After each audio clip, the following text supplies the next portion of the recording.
बिस्मिल्लाहिर्रहमानिर्रहीम। अल्हम्दुलिल्लाह। इस वक्त हम खड़े हैं बीर शिफा पे। शिफा वाला कुआं कहा जाता है इसको। ये बदर शरीफ के रास्ते में है शिफा वाला कुआं। इसके मतलब ये है कि प्यारे करीम आका सल्लल्लाहु अलैहि वसल्लम जब जंग से बदर की जंग में फतह हुई तो वापसी पे आ रहे थे तो ज़ाहिर इधर पड़ाव किया तो यहाँ कुआं था। तो यहूदियों ने, काफिरों ने इसमें जहर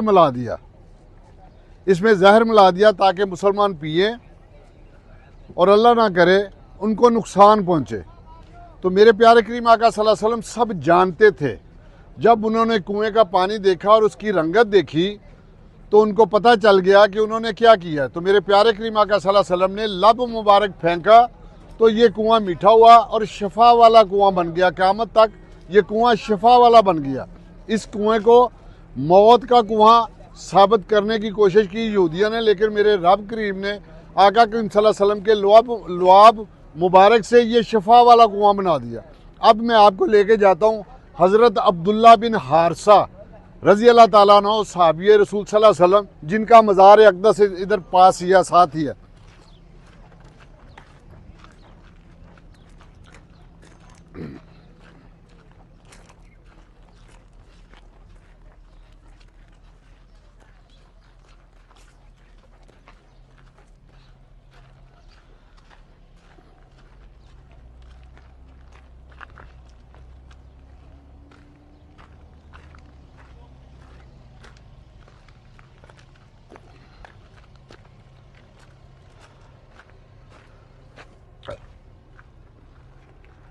अल्हम्दुलिल्लाह। ये है आका करीम सल्लल्लाहु अलैहि वसल्लम के बड़े ही प्यारे सहाबी हज़रत अबैदा बिन हारसा रज़ी अल्लाह ताला अन्हु।